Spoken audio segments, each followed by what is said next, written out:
I arrived at the venue in the charcoal suit I had tailored 6 months ago, the one-eyed. Imagine wearing proudly as I walked my daughter down the aisle.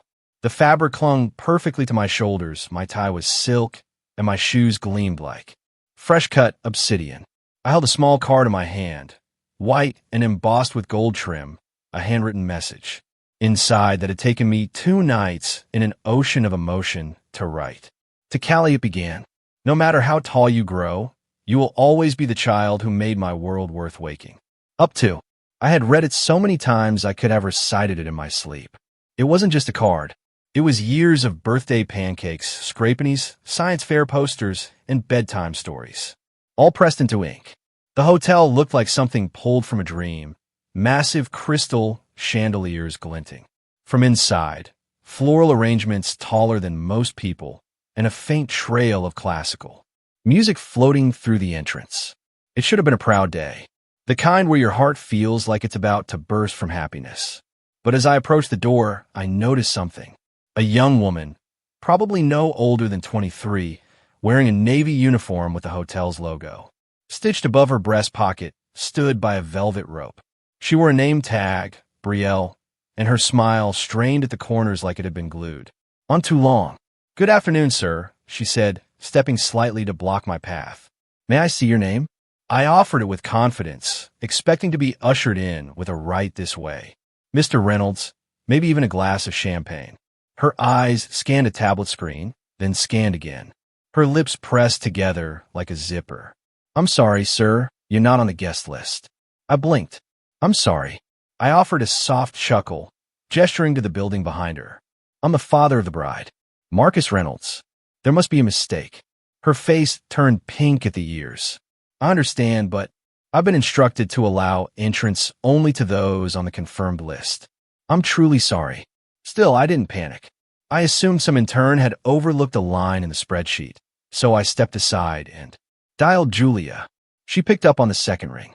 Her voice, however, sounded like it had been dipped in dry ice. "Yes," she said, sharp and dismissive. "Julia, I'm outside. They say I'm not on the list. Can you let Brielle know to wave me through?" There was a silence on the line, long enough for my heart to thud once, twice. And she said it, so clear and final, it echoed even with traffic and music around me. "That's because you're not. This event is for real family only." I stared at my reflection in the glass of the hotel doors. My mouth opened, then closed again. "Real family? Julia." I hit. "We've discussed this," she snapped. "Callie doesn't need drama. Let's keep things elegant." Elegant? I'd paid for this entire thing. Venue. Flowers. Callie's designer dress. The ridiculous 7-layer cake she had pinned to a Pinterest board 4 years ago. Before I could speak again, another voice took the phone. Deeper. Smug. "Go home." "Marcus," Malcolm said, his words sliding over mine like a lid shutting tight. "We'll send you some leftovers." "Or not. Depends on how much is left." He laughed, then hung up. I stood there, hands still gripping the phone like it owed me answers. My stomach twisted, not in anger, not yet, but in disbelief, in betrayal, so quiet, it hummed under my skin. I looked back at Brielle. She avoided my gaze now, shuffling nervously as if she wished she could pretend she hadn't seen me at all. I turned without a word. My hand crushed the card in my palm, the gold trim creasing. I didn't want to make a scene. Not in front of the valet or the line of arriving guests. Not in front of the world. Because in that moment, I realized this wasn't an accident.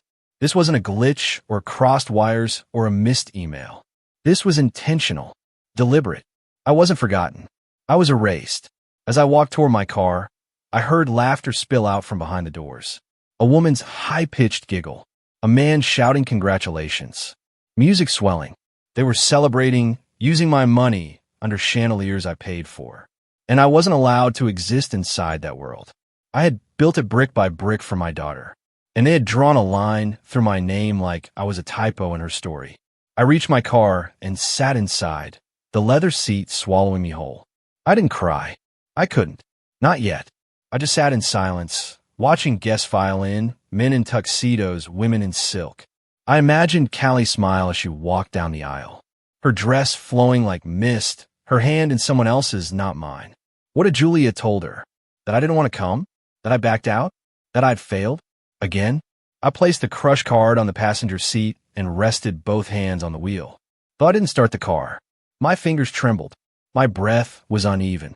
But I didn't scream. I didn't pound the dashboard. I just sat there. Because when you've given everything and they still shut you out, it's not rage that arrives first. It's silence. And silence can be the loudest thing in the world.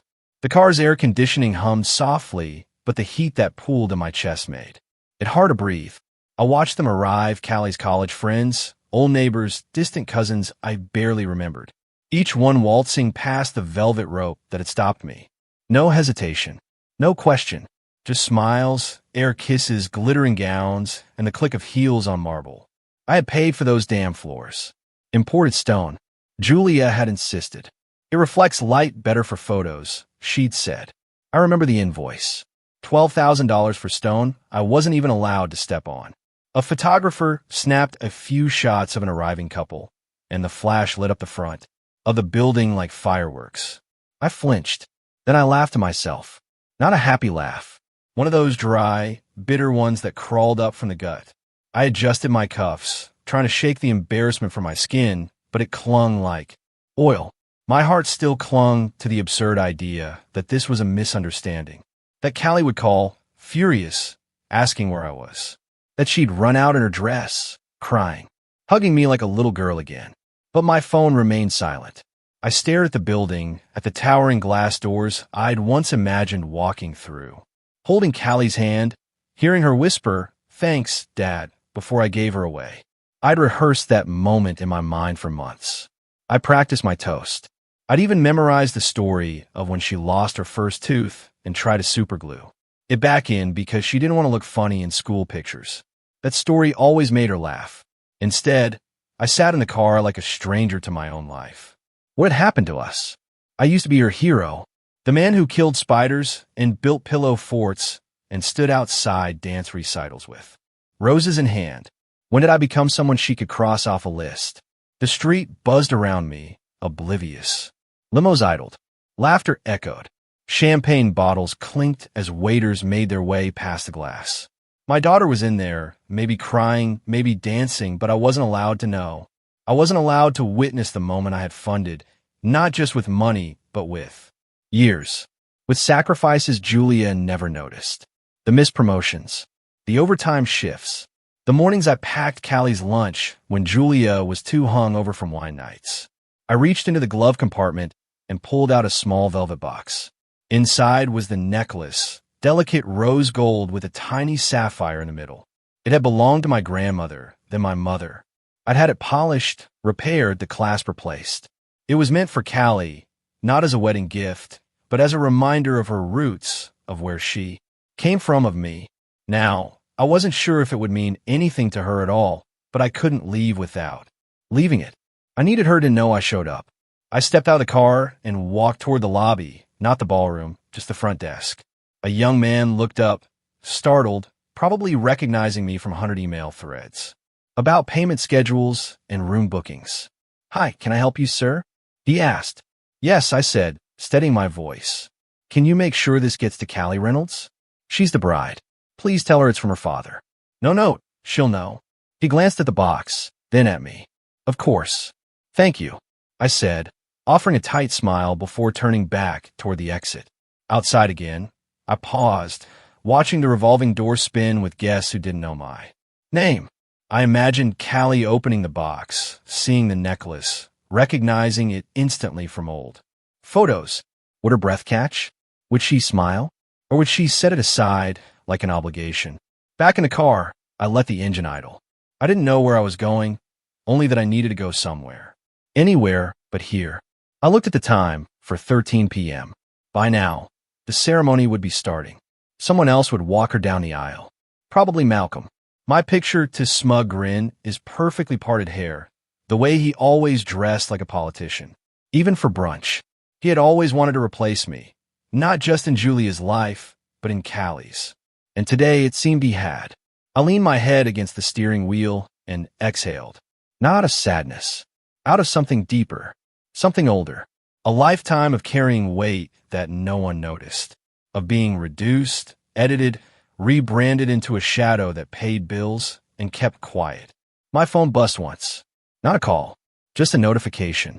A photo posted on Julia's public story, Callie, standing alone in her gown, hands clasped. Nervously. No caption. No father. No context. I stared at the image for a long time. Then I deleted it, because I knew that even if I wasn't in the picture, I was in the fabric of her dress, in the ceiling of that venue, and every detail Julia took credit for. I was the invisible architect of that day. But the question burned deeper now. Did Callie know? Did she choose to let me be erased? Or had she been rewritten by the same woman who had once rewritten our marriage? As I finally pulled away from the curb, I didn't cry. I didn't scream, but I felt something settle in my chest, an ache I hadn't known before. It wasn't just being excluded. It was the silence that came with being forgotten. And that silence? It was deafening. When I got home, the silence didn't feel like peace. It felt like abandonment. I dropped my keys on the console table and towed off my shoes like I was still trying to preserve something decorum, routine, maybe dignity. I didn't bother turning on the lights. The sunset poured in through the blinds, streaking the walls in gold and orange, but none of. It felt warm.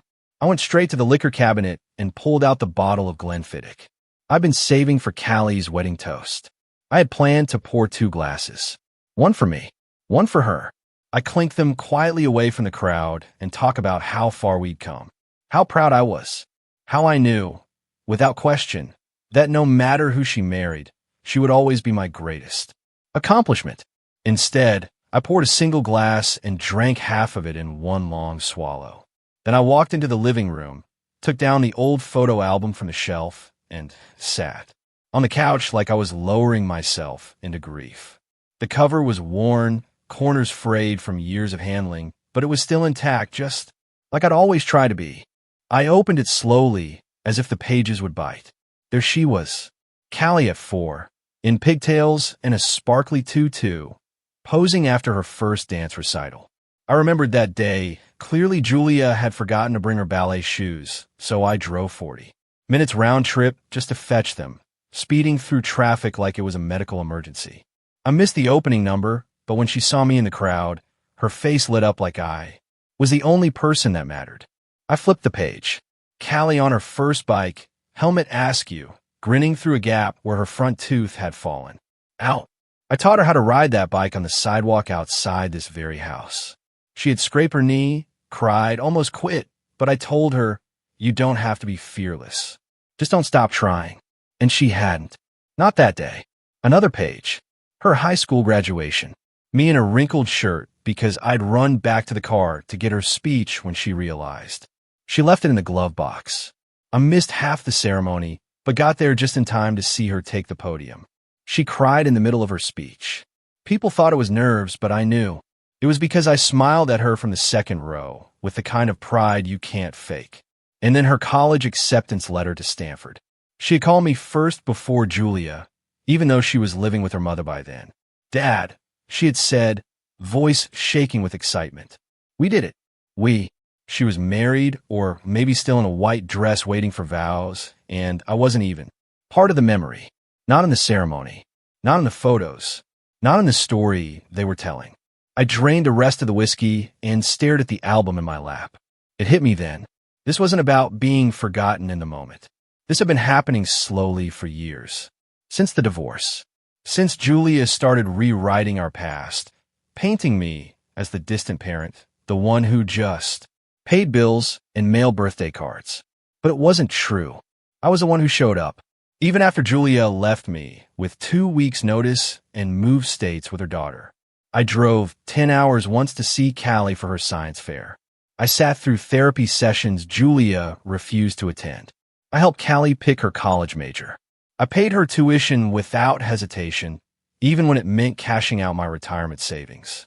Early, I was the one who stayed. So why did I feel like a ghost? I stare at my phone. Still nothing from Callie. No message. No missed call. No missed silence. Which made it worse. Because now I had to ask myself the question I'd been trying to avoid since I turned around. At that hotel lobby, was she part of it? Had she chosen to erase me? That kind of pain doesn't feel like a punch. It feels like paper cuts in your lungs. Sharp, small, and impossible to soothe. Maybe Julia lied to her. Twisted facts. Filtered the truth. She had done that before. She was skilled at it, really. The kind of manipulator who smiles while handing you the knife she'll later swear was never hers. But even if that were true, didn't Callie wonder where I was? Didn't she look for my face in the crowd? Wonder why the man who taught her how to tie her shoes, who stayed up with her the night before her SATs, wasn't there? Or did she believe whatever lie was easiest to live with? I picked up my phone and opened our old text thread. The last message I'd sent was 2 days ago. Can't wait to see you walk down the aisle, kiddo. Love you more than anything. Always half. Always well. Delivered. Not read. I stared at the screen for a long time. Then with a trembling thumb, I typed another. I was there today. I wasn't allowed in. But I left something for you. You don't have to call. Just wanted you to know. I showed up. I hit send. No punctuation. No guilt trip. Just truth. And for the first time that day, I let myself cry. Not loud. Not messy. Quiet tears. The kind that come from the deepest part of you. The part that built a life around someone and never imagined you'd have to convince them. You existed. I had just finished rinsing my glass when the phone lit up. At first, I didn't even look. Probably spam. Or some automated reminder for a dentist appointment I no longer cared about. But then it buzzed again. Then again, I walked toward the kitchen counter and picked it up lazily. And that's when I saw it. First a missed call from Julia, then another, and another stacked like warning signs I didn't know how to read. I frowned. 23 missed calls. What the hell? Then a message flashed across the screen. Dad, please pick up. It's urgent. It was from Callie. My stomach dropped. My hands moved before my brain could catch up. I tapped call back and brought the phone to my ear. 1 ring. 2. And on the 3rd, her voice shaky, trembling like the edge of a glass about to break. Dad, her voice cracked into a sob. Callie, I said, stunned by the fact that I was even speaking to her again. What's going on? Are you okay? There was static, breathing, then a whisper. He called it off.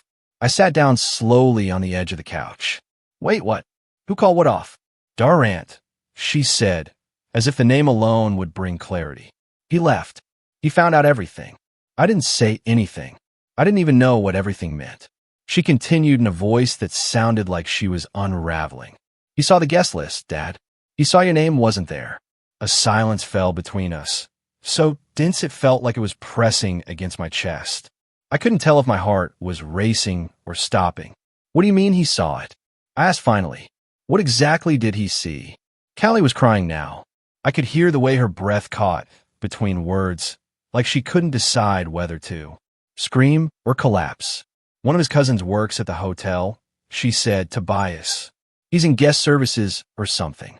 He overheard Mom changing things around. He saw her take your name off the final list.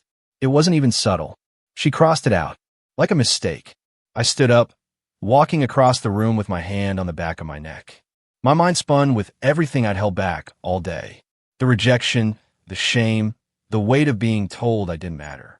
It all came rushing back, but now it had an audience. He left because of that. I asked carefully. Callie sniffled. He'd already been on edge. About how controlling Mom was. About how everything felt more like a production than a wedding. But this broke him. She paused. I could tell she didn't want to say the next part, which only made it more urgent. He left me a note, she said. Didn't say goodbye. Just left a note with his best man. It said, her voice dropped into something more hollow. It said, if you can erase your father for image, what else will you erase? I didn't breathe for a full 5 seconds. I closed my eyes, feeling the weight of that sentence land like a gavel. That's what Darren saw. Not just my name missing, but the intention behind it. A wedding is supposed to be a foundation of truth, and he'd seen something so dishonest. It made him walk out. I didn't know. She said quietly, brokenly. I didn't know she'd done that. I thought you didn't come. I thought you didn't want to be there. My legs gave out, and I sat down on the edge of the coffee table, facing the phone like it could absorb the pain I couldn't process. I was there, Callie, I said. I showed up early. I brought the card. I left the necklace. And when they told me I wasn't welcome, I didn't make a scene. I just walked away. I'm so sorry, Dad. Her voice cracked in half. I should have checked. I should have asked. I should have known. No, I said, more gently now. You should have been able to trust the people closest to you. That's not your fault. She broke again, and I just listened. Not because I didn't have more to say, but because she needed me to be the steady one. Like I'd always been, even in silence. After a long pause, she asked, "Can I see you?" The question hit me like sunlight cracking through a prison window. After all the distance, the erasure, the assumptions, it was the first real step toward something, resembling healing. Of course, I said, "Whenever you're ready, I don't want to stay here tonight," she said. "I can't stay with her. Not after this." "You don't have to," I said. "Come here. The key's under the mat." "I'm already in the car," she whispered. "I'm on my way." We ended the call, and I just sat there, the phone still in my hand, the living room, silent except for the hum of the refrigerator and the fading echo of her words. He called it off. He found out everything. That line repeated in my head over and over like a slow, unrelenting drumbeat. And all I could think was, truth always finds a way out, even if it comes wrapped in heartbreak. And mascara-streaked cheeks, even if it arrives too late to save a wedding. It comes. And when it does, all the lies fall apart. By the time Callie arrived at my house that night, the moon was hanging low and pale like a tired witness to all the unraveling. I heard her car pull up, followed by the sound of a door shutting softly, like she didn't want the world to hear her break. I opened the door before she could knock. There she stood, in a wrinkled white dressing robe that still had a trace of shimmer on the sleeves. Her hair loosely pinned like it had been styled hours ago, and then forgotten. Her eyes were swollen, and her makeup had turned ghostly at the edges. The mascara streaks on her cheeks had dried, but not disappeared. "Hi," she said in a voice that barely made it across the threshold. "Come in," I replied, stepping aside. She hesitated for a breath before entering, her shoes clicking softly on the hardwood. I didn't ask her questions, didn't hug her right away. I just let her move at her own pace. She sank onto the couch like her bones were heavier than her body. She looked around the living room, same space where she'd opened birthday presents, where we'd watched movies with popcorn bowls between us, where she'd cried over her first real breakup. And now here she was again, full circle, a bride with no groom. "I want to tell you everything," she said after a moment, wiping under her eyes. "I need to say it all. Just please don't stop me." "I won't," I said, sitting across from her, elbows on my knees. She took a breath like she was diving into cold water. "Tobias works at the hotel," she started. "Darren's cousin. He was helping coordinate the AV stuff and seating layout. Yesterday, he mentioned you had an RSVP'd, and I got confused. I told him, of course, my dad's coming. He looked weird after that." I nodded silently, waiting. Then today, 2 hours before the ceremony, Darren asked if I had checked the final guest list. I hadn't. I didn't think I needed to. Mom handled it. That you left me a necklace I haven't even opened yet because I'm scared it'll break. Me. I blinked, taken aback by her sudden fire. Then I told them I didn't know. She continued, tears brimming in her eyes. I told them my father showed up and was turned away. She fell silent, the memory overwhelming her. There were photographers there. Dad, not just the hired ones. Some were there for press, social column stuff. When they realized what was happening, they started recording. I saw one of them post a clip of you on TikTok, standing outside the venue in your suit, holding the card. You didn't even know he was filming. I swallowed, unsure whether to feel violated or vindicated. And what happened to the pictures from the actual event? They didn't come out, she said. The photographer refused to release them. Why? She hesitated. Because of you. You were listed as the primary sponsor on the contract. It gave you ownership rights. He said without your signature, he couldn't distribute anything. I raised an eyebrow. I didn't even know I had that kind of leverage. Neither did Julia. And it's driving her insane. She let out a small, bitter laugh, the first real crack in the tension that had gripped us all evening. And the florist, she added. She made a video too. Said she felt sick decorating a space meant to deceive someone. It's already at 500,000 views. I didn't smile, but I did not. Julia had built a narrative, one where I was expendable, where the appearance of unity mattered more than the truth of family. And like any lie built too high, it crumbled under its own weight. People are calling her a narcissist, Callie whispered. Some of them are even tagging brands she works with. I didn't ask her to stop. I didn't defend Julia. I just let the truth sit in the room with us. Heavy and unflinching.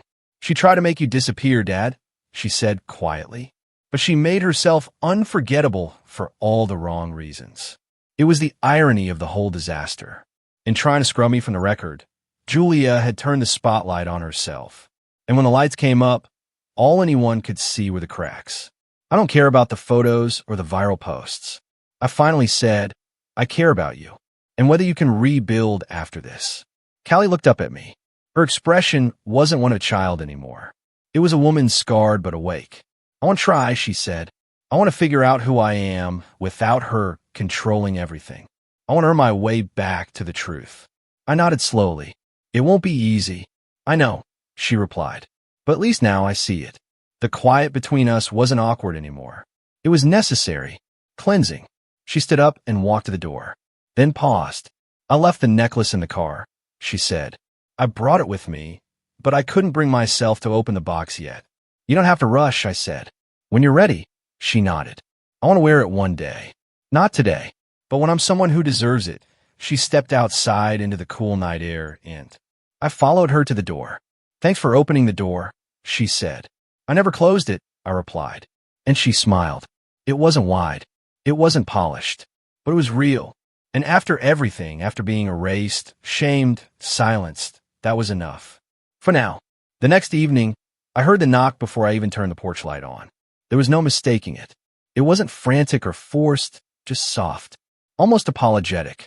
I opened the door to find Callie standing there, arms crossed tight against her chest, as if holding herself together was the only thing, keeping her upright. Her face was bare, save for the remnants of yesterday's wedding makeup smudged under. Her eyes and her hair was pulled back in a messy knot that told me she hadn't slept. She held a brown paper bag in one hand and the necklace box in the other. I brought dinner, she said quietly, lifting the bag with a faint attempt at a smile. Ty, your favorite. I stepped aside and opened the door wider. Come in. She walked in like she'd never been gone, her steps hesitant but familiar. I watched her glance around the living room, as if expecting things to look different, expecting time to have moved in the space she hadn't occupied. I thought about texting first, she said, setting the bag down on the coffee table, but I wasn't sure if I'd go through with it. You don't need a script with me, Callie. She nodded and sat down, holding the necklace box between her palms like it might shatter. I couldn't open it yesterday, she said. I just couldn't. You don't have to explain. I want to. She placed the box on the couch beside her and unwrapped the bag, pulling out 2 take-out containers and some napkins. She handed me chopsticks and opened her own food, but barely touched it. She just stared down at the red curry like it held answers. I used to think you were the one who left, she said after a few moments. When the divorce happened, Mom made it sound like you gave up, like you didn't fight for us. My stomach tightened, but I didn't interrupt. She never told me you called, she continued. Her visit, I found out about the missed birthdays through Facebook memories, not her. And when I asked, she always had an excuse ready. You were busy. You were traveling. You didn't want to cause tension. I was blocked, I said gently. By her. By the system. I tried, Callie. I tried so hard. But every door I knocked on, she locked behind me. She looked up, her expression pained. I didn't want to believe it, but after what happened yesterday, I see it now. I see all of it. But I feel stupid for not seeing it sooner. You're not stupid, I said. You were a child. You trusted the parent you lived with. That's not a flaw. I just wish I had asked more questions. Listen to my gut when something didn't feel right. She swallowed hard. She told me you didn't care about the wedding, that you hadn't even offered to help. I leaned back on the couch, exhaling slowly. I funded it through a joint account she controlled. She didn't want anyone to know. I didn't want to make a big deal of it. I thought maybe this could be something pure. Something about you, not us. Callie's jaw clenched. She weaponized your silence. Made it look like apathy. That's what she's good at, I said. She makes absence look intentional. We sat in silence for a few minutes. The only sound, the faint hum of the fridge in the kitchen. Then she picked up the necklace box again. "I want to see it," she said. She opened the lid slowly. The necklace rested on a bed of velvet, the sapphire catching the light with a quiet shimmer. Her breath hitched. "This was Grandma's, and my mother's before her," I said. "It's been passed down on wedding days for 3 generations." She blinked back tears. "And you gave it to me anyway, even after I didn't invite you." "I didn't give it for the wedding," I replied. "I gave it because you're my daughter. That will always matter more than anything you wear or anyone you marry." She reached out and took my hand, the necklace still cradled in her other palm. "I don't deserve it." "It's not about deserving," I said. "It's about remembering who you are." Her shoulders shook as she leaned into me, and I wrapped an arm around her just like I used to when she was little and had night. Tears. She cried softly, the kind of crying that doesn't ask for answers, just release. And I held her, letting the silence say everything she wasn't ready to. "I don't think I can forgive her," she said into my chest. "You don't have to," I replied. "Not today. Maybe not ever. You just have to heal." She pulled back slightly.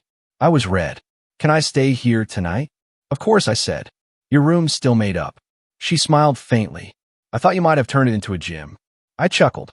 "I don't believe in treadmills. Life gives us enough running." That made her laugh. A small, broken thing, but real. And as she stood, clutching the necklace and her food, she looked lighter. Not fixed, but unburdened. Just enough. She paused at the hallway, looked over her shoulder. "Thanks, Dad." I nodded once. "Anytime." As she disappeared down the hall, I sat back on the couch and looked at the empty takeout container beside me. The room felt whole again, not because everything had been restored, but because truth had finally walked through the door and stayed. Days passed, but Julia never called. Not even a text. No apology. No explanation. Nothing from Malcolm either. I didn't expect a grand gesture. Julia wasn't built for that. But some part of me, the old part that once believed she was better than the woman who manipulated courtrooms and guest lists, had hoped for something. A pause. A moment of acknowledgement. Even a coward's excuse like, "I thought it was for the best." But all I got was silence. And I was okay with it, because something better arrived in its place. Callie came back the next evening and the evening after that. Not for dramatic conversations or tearful reconciliations, but for the little things. A plate of leftovers I'd made too much of. A pile of mail she helped me sort through. She even helped me reorganize the garage one afternoon, where we found her old box of science. Fair ribbons and the solar system model we'd built together in 6th grade. It had missing planets now, but the glue stains in her handwriting were still there. Still ours. We didn't need to dissect the past in every conversation. Sometimes healing isn't a scream. It's a chair pulled up at the kitchen table. It's laughing at an old photo. It's her asking if I wanted tea without the need to ask why I always drank it at exactly 8 p.m. And then one afternoon, she returned the necklace. I was in the backyard pruning the rose bushes when she stepped outside barefoot, holding the box in both hands. She didn't speak for a few seconds, just stared at me with a quiet that made the wind seem louder. "I wanted to keep it for now," she said. "I'm not ready to wear it." I wiped my hands on my jeans, and men are at the edge of the patio. "It's yours, Callie." She shook her head gently. "Not until I get it right. Not until I feel like I've earned the weight of it." I understood what she meant. The necklace wasn't just a piece of jewelry. It was legacy. A thread connecting women who had known hardship and love, sacrifice and loyalty. And she, in her own way, was still stitching herself back into that pattern. "All right," I said, taking the box and holding her gaze. "But it's not a punishment, Callie. It's a promise. For when you're ready." She nodded, and for the first time since the wedding unraveled, I saw something solid. In her eyes again. Not just regret. Resolve. After that, the media storm began to quiet. The viral videos stopped being shared. TikToks faded into irrelevance as the algorithm found new scandals. But Julia didn't recover the way she hoped. The event planners she worked with started pulling back. Brands that had once partnered with her for product placements and curated influencer posts ghosted her. Her perfect image had been cracked, and no amount of lighting filters could cover betrayal. I didn't rub salt in the wound. I didn't gloat or post or share a single thing. In fact, I told Callie we wouldn't talk about her mother anymore unless she needed to. Not out of forgiveness, but because giving Julia attention was like feeding a fire I'd already walked away from. One day, Callie asked, "Aren't you mad she never apologized?" I thought about it for a moment and said no. As I finally stopped meeting it, that was the real victory. Not the fallout, not the public humiliation she endured, but the fact that her absence of remorse no longer had power over me. Callie began building her own life again. She signed up for therapy, started volunteering at the aquarium she loved as a kid. She even reconnected with a few friends she'd ignored during her engagement. People who, it turned out, had quietly warned her about Darren and Julia's behavior but had been pushed away in the whirlwind of planning. And me? I learned how to enjoy having her around again without holding my breath, waiting for it to be taken away. We had dinners. We watched documentaries. We planted herbs in the backyard. Small things, but they felt like miracles. One night, while we were watching a rerun of one of her favorite childhood shows, something animated and ridiculous, she turned to me and said, "I don't know if I'll ever get married." "You don't have to," I replied. "But if I do," she continued, "it'll be different. Real. And you'll be the first person I asked for help. Not the last." That stayed with me long after the credits rolled. Julia had tried to cut me out quietly, erase me with a few keystrokes and the stroke of a red pen. She believed image was everything, that if the story looked perfect, no one would question the missing parts. But the truth has a strange way of creeping through even the most sealed doors. And when it does, it shines a light not just on what happened, but on who we really are. She never gave me the apology I deserved, but I got something far more powerful. I got my daughter back, and that was everything. The weather had started to turn, the air cooler in the evenings, the sky softened with the early hints of autumn. It was on one of those dusky walks through the park that Callie and I found ourselves, winding down a leaf-covered path, the kind lined with benches and old memories. She walked beside me, her hands in the pockets of a denim jacket, her eyes scanning the horizon like she was looking for something but couldn't name it. We hadn't planned to walk. We just finished dinner and didn't want the evening to end. And maybe subconsciously she was ready to talk about what really happened. Not just the wedding fallout, but the deeper truth she had kept buried long before invitations were sent out. "I've been thinking," she said finally, her voice tentative like someone approaching the edge of a fragile bridge. Not how easy it was to let her make decisions for me. I didn't speak. I just looked at her. Waited. She told me silence was peace. She said that if I didn't fight her on the small things, everything would go smoother, that I'd be less overwhelmed. And it worked for a while, letting her choose the flower arrangements, the dress style, the menu. But at some point, it wasn't just the wedding. It was your life, I said quietly. She nodded. Exactly. And I thought, maybe this is what being an adult feels like, just letting go of control, so someone else can make it easier. But it didn't feel easier. It felt like shrinking. I knew that feeling. I had lived it. The years I spent in that marriage doing mental gymnastics to avoid Julia's temper, walking on eggshells to keep the peace, only to find that even silence made noise when someone was committed to rewriting you. "I don't know who I was becoming, Dad," she said, "but I know who I want to be now." I looked at her, really looked at the furrow in her brow the way she was standing taller than I'd ever seen her, and I realized something. Redemption isn't about wiping the slate clean. It's about choosing to hold the pen again, even after you've handed it away. "I'm proud of you," I said, "not because you got it all right, but because you're not afraid to own where it went wrong." She smiled, but it was bittersweet. I thought saying sorry would be enough, but it's not.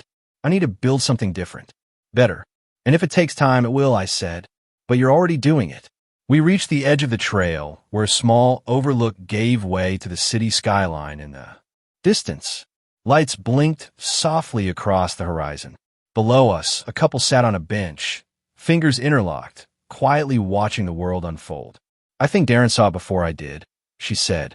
"What I was letting happen, what I was turning into." "Maybe you did," I replied. "And maybe that's why he walked away. Not to hurt you, but to save you." She blinked slowly, processing. I used to think him leaving was the worst thing that could have happened. And now, she exhaled. Now I think it was the start of something I should have faced a long time ago. We turned back toward the car in silence. But it wasn't the uncomfortable kind. It was the silence of two people choosing forward, not because it was easy, but because the past had nothing left to teach them that the present hadn't already exposed. The next morning, Callie came over with a notebook in hand. She placed it on the kitchen table like it held blueprints. "What's this?" I asked, taking a sip of coffee. "A plan," she said, "for my own life." Inside were scribbles, career goals, things she wanted to try, even potential apartment listings. But more than that, there were questions, big ones. What do I value? What relationships do I nurture? What does family mean if it's built on truth? She looked up at me as I flipped through the pages. "I never asked myself these things before," she said, "because I thought someone else already had the answers. And now, I asked, now I want to write my own." I nodded slowly. "That's what redemption is, Callie. Not being perfect, just being willing." She leaned back in her chair, looking lighter somehow. "Sometimes I wish it hadn't taken all of this to get here." I reached across the table and gently tapped the notebook. Some foundations only get poured after the storm. They're stronger for it. She smiled, and this time it reached her eyes. In the weeks that followed, she began making real changes, applying for jobs on her own, cutting off toxic friendships, setting boundaries with Julia. She didn't confront her mother in a public fight or long letter. She simply stopped answering. That silence wasn't passive. It was powerful, a declaration that she would no longer be a puppet. And she came to dinner every Sunday, without fail. Sometimes with updates. Sometimes with silence. But always with presence. Real, honest presence. I never asked for more. Because after everything, I understood that some healing doesn't come in declarations. It comes in showing up. The wedding photos never surfaced. Not the official ones, anyway. The photographer kept them locked away, citing contract terms and sponsor rights. Julia tried to spin the silence as intentional, some new age privacy pact, a choice to live in the moment. But people knew. The story had already gotten out. A father erased. A groom gone.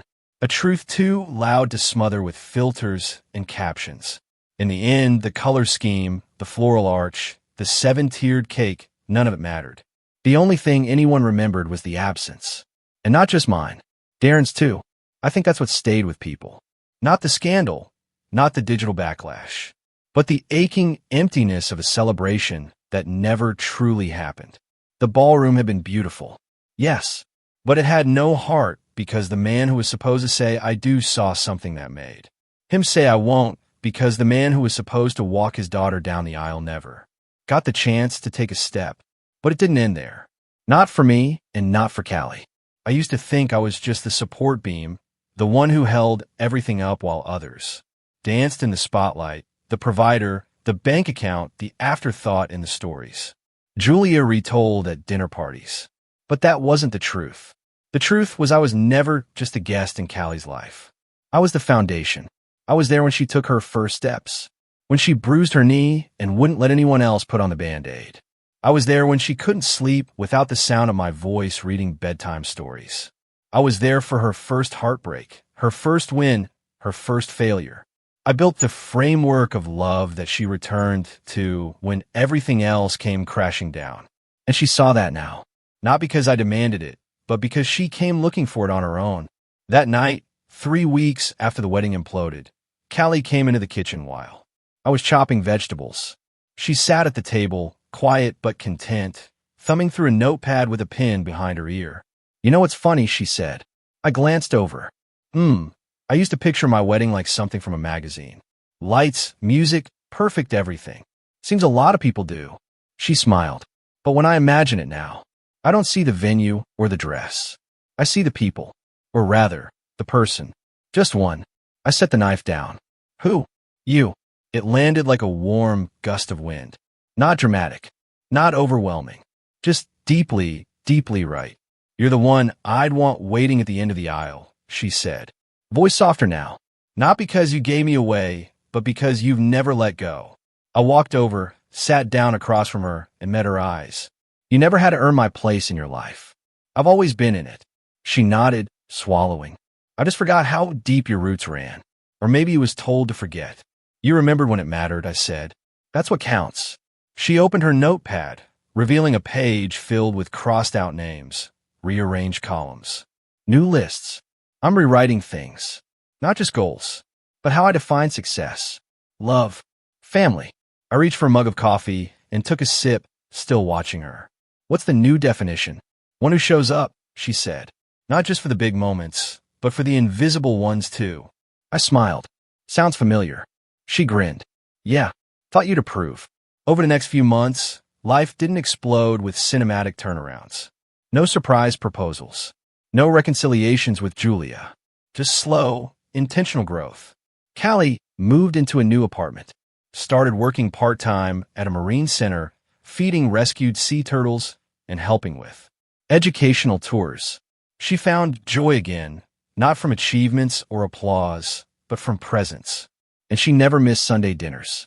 One evening, she showed up with a little gift box. Said it wasn't for a special occasion, just something she'd found. Inside was a framed photo of us from years ago. Her around age 10, sitting on my shoulders at the state fair, cotton candy in one hand, the other gripping my forehead for balance. My smile was caught mid-laugh, hers wide and fearless. I thought you'd forgotten about this day, I said. I never forgot, she replied. I just stopped looking at it because it reminded me of what we lost. I traced the edge of the frame with my finger. And now, she looked at me with quiet certainty. Now it reminds me of what we're rebuilding. That night, as she left, I noticed the necklace box wasn't in her coat pocket anymore. I didn't mention it.